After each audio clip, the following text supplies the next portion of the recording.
and other governments, but the department continued to pursue the work. So, for your information, as we speak, the team is just returning from European Union meetings. My entire more than 25-30 officials were in Belgium, were in Brussels for the EU negotiations round 24 to 28.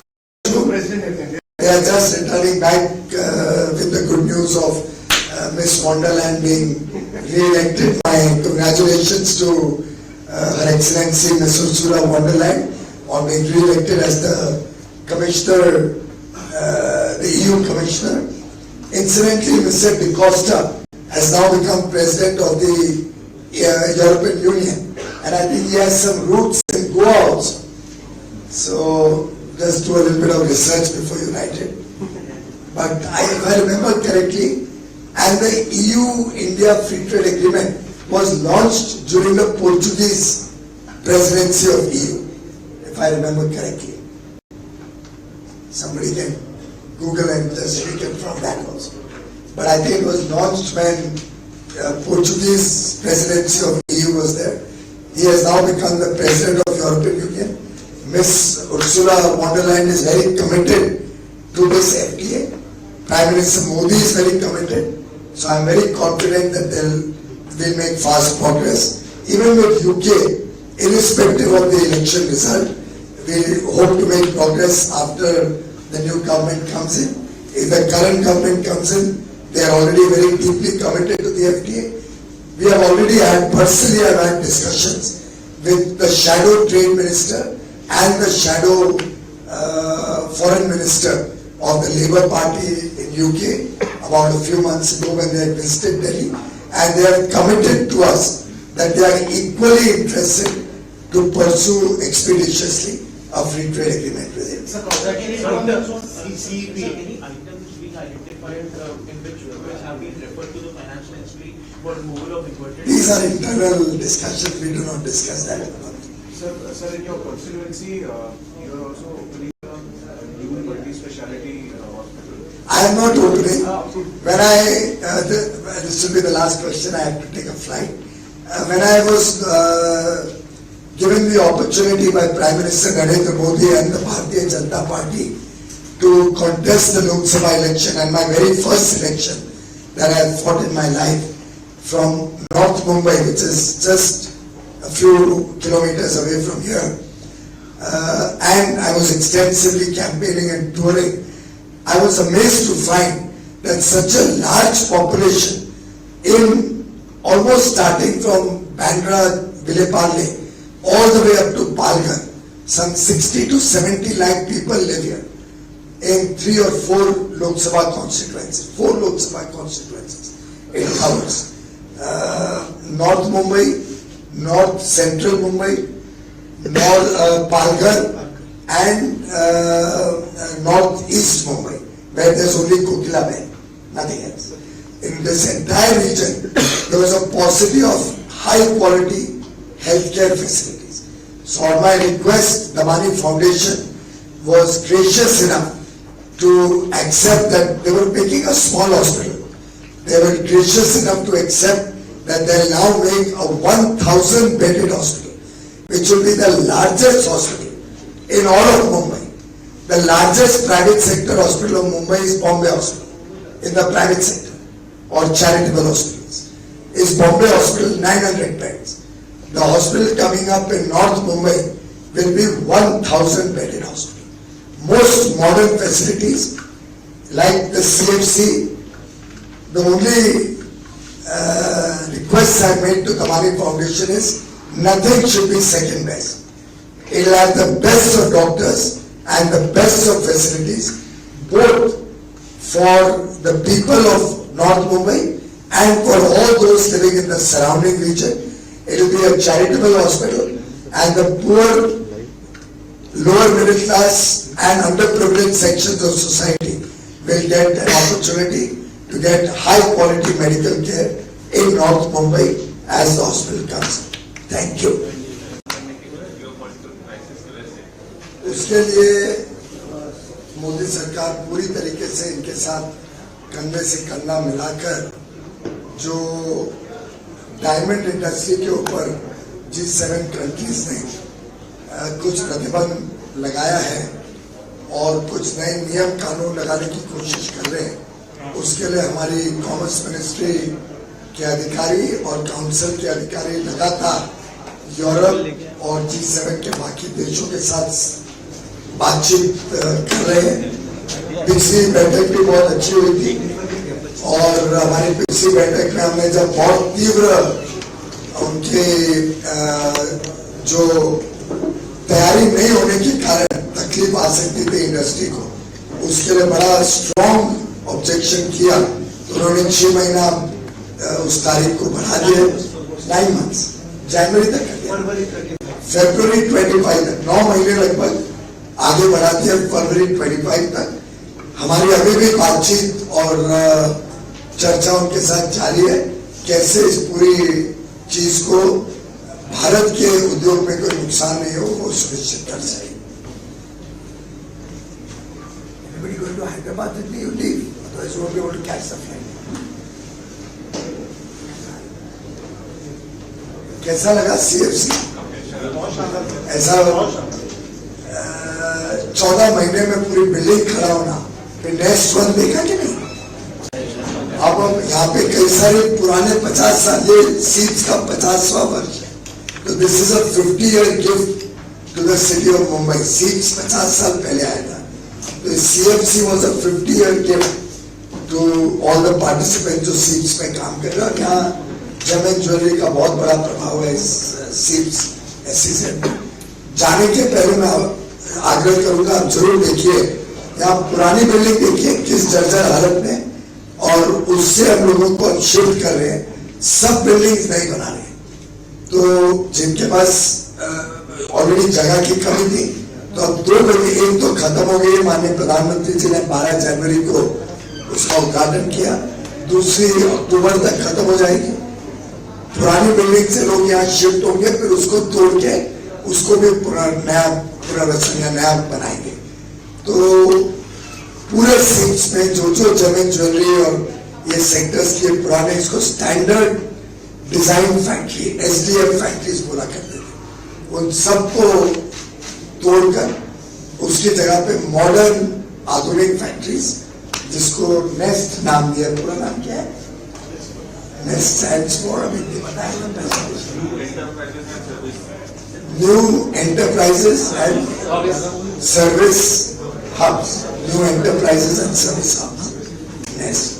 तो NEST 1 is ready, NEST 2 अक्टूबर में तैयार होगा, फिर 1-2 और building बनेगी, और इस सब चीज में फिर हमारे पास एक्स्ट्रा जगह भी निकल आएगी, तो हम वर्टिकली भी ऊंचा जा रहे हैं, तो जगह निकल आएगी जिससे हम और लोगों को यहाँ पे जगह दे पाएंगे। तो कंटिन्यूअसली वी आर मॉडर्नाइजिंग, और ये CFC is unparalleled in the world, most modern. हमने हमारा एक ही इनके ऊपर शर्त दी GAPC के ऊपर कि एक भी चीज अगर सेकेंड बेस्ट हुई तो हम पूरा प्रोजेक्ट कैंसिल कर देंगे। Zero compromise, the most modern and best facilities.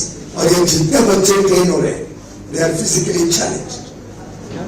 I didn't want to use that and say that over there, बच्चे भी वहीं थे। ये 200 बच्चे जो अब ट्रेन हो रहे हैं, they are all physically challenged, deaf and dumb। पर इन्होंने उसमें अपने पूरे प्रोडक्शन प्रोसेस में ये आइटम्स निकाले जो वो लोग कर सकते हैं। और नॉर्मली फिजिकली चैलेंज बच्चे बड़े टैलेंटेड होते हैं, तो उनका वास्तव में हुनर देखने को मिल रहा है। उनको जॉब इनकी इंडस्ट्री में गारंटी है, और अब इसको आस्ते आस्ते बढ़ा के 1500 बच्चे पढ़ाने का इन्होंने कमेंट किया है। डे एंड नाइट मैंने कहा 2 शिफ्ट में चलाओ, और 1500 बच्चों को ट्रेन करना है हर साल, सो दैट उतने लोगों को नौकरी भी मिले, और ये कभी अपने आप को असमर्थ ना महसूस करें समाज में एक अच्छे नागरिक बनने से। ज्वेलरी पार्क भी एक है नवी मुंबई में, आपके समय नहीं है, अगले विजिट पे वो भी दिखाएंगे, या तो 10 अगस्त को उसकी भूमि पूजन का कार्यक्रम हमें मुझे आमंत्रण दिया गया आज ही 10 अगस्त को, उसमें भी अगर आप आए तो आपको देखने को मिलेगा इतना विशाल प्रोजेक्ट मुंबई में आ रहा है जिससे जेमन ज्वेलरी सेक्टर को बड़ा बूस्ट मिलेगा।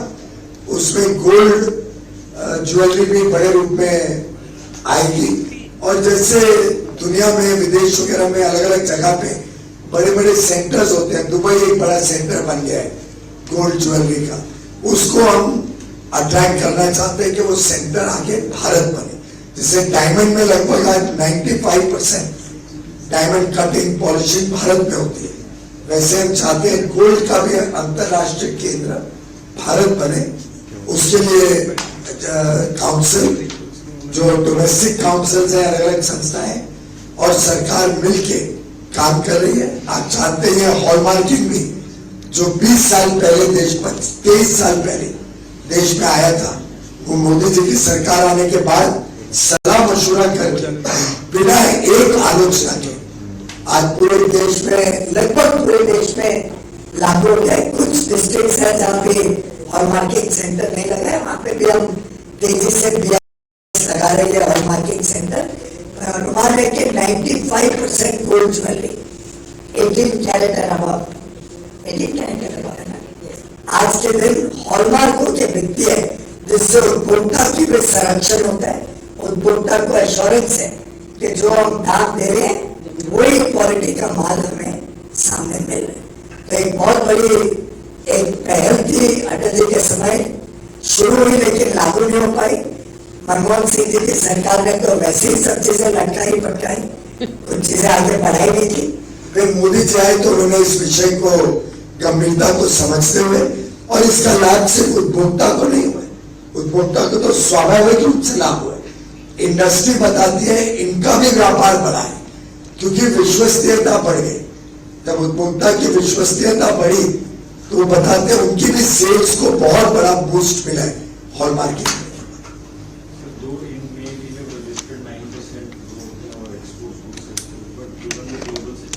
देखिए ग्लोबल सिचुएशन तो गंभीर है, 2 वॉर्स चल रही है, रेड सी क्राइसिस खत्म नहीं होती है, दुनिया भर में चुनाव का माहौल है।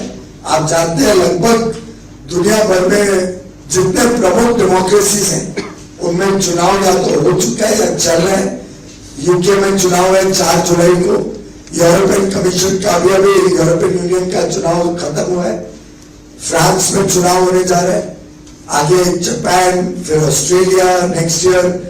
इन ये 2 साल है 24 और 25, इसमें लगभग कहते हैं दुनिया की 60% से अधिक डेमोक्रेटिक वर्ल्ड में चुनाव होने जा रहे हैं। ऐसी परिस्थिति में भारत का निर्यात बढ़ना ये एक शुभ संदेश है। ये दर्शाता है भारत का बढ़ता हुआ वर्चस्व, ये दर्शाता है कि दुनिया अब भारत के साथ व्यापार भी बढ़ाना चाहती है, भारत में निवेश भी बढ़ाना चाहती है, और भारत की आज जो गुणवत्ता के साथ जो high quality goods and services दुनिया को मिलती है भारत से खरीदने से या भारत से काम करने से, उसका भी एक संदेश इन आंकड़ों में है। हमारा पूरा विश्वास है कि ये वर्ष हम $800 बिलियन से अधिक एक्सपोर्ट कर पाएंगे और एक भारत के इतिहास का रिकॉर्ड इस वर्ष भारत में रचने जा रहे हैं। आपने देखा भी होगा पिछले वर्ष करंट अकाउंट डेफिसिट बहुत तेजी से घटा है, लास्ट क्वार्टर तो बहुत ही अच्छा रहा करंट अकाउंट के हिसाब से, और आगे आने वाले वर्षों में भी इसी प्रकार से निर्यात बढ़े, भारत की मैन्युफैक्चरिंग कैपेसिटी और अधिक को, मेक इन इंडिया पे बहुत बल दिया जा रहा है मोदी जी द्वारा, पूरी सरकार द्वारा। भारत को आत्मनिर्भर बनाना हमारी प्राथमिकता है, और आगे चल के जैसे जैसे हम ऑयल इकोनॉमी को जैसे रिप्लेस कर रहे हैं इलेक्ट्रिक व्हीकल्स को प्रमोट करके, जैसे जैसे भारत में उत्पादन और प्रोडक्टिविटी दोनों में वृद्धि हो रही है और हम आत्मनिर्भर बन रहे हैं, तो वैसे वैसे हमारा विश्वास है कि हमारी इंपोर्ट डिपेंडेंसी भी कम होगी। मैं अन्नदाता हमारे किसानों का भी धन्यवाद करता हूं जिन्होंने भारत में दलहन तिलहन इसमें बहुत बड़ा काम किया है, वृद्धि की है। अभी हमारा फोकस प्लांटेशन बोर्ड्स के ऊपर है, स्पाइसेस, रबर, टी, कॉफी, इन सब में कैसे हम उत्पादन भी बढ़ाए, कैसे क्वालिटी बढ़ाए और कैसे वैल्यू एडिशन बढ़ाए। तो ये भी एक प्राथमिकता से देश में काम चल रहा है। मैं भी हैदराबाद जा रहा हूँ, पहुंचते ही एयरपोर्ट से 10 मिनट बाद मेरी टोबैको ग्रोअर्स के साथ बैठक है। स्पाइस की इंडस्ट्री के साथ लगातार हमारी एंगेजमेंट चल रही है। कल मेरी मीटिंग हुई थी कुछ रबर यूजर इंडस्ट्री के साथ, और हम कोशिश कर रहे हैं भारत में रबर इंडस्ट्री को भी प्रोत्साहन मिले। टी इंडस्ट्री के साथ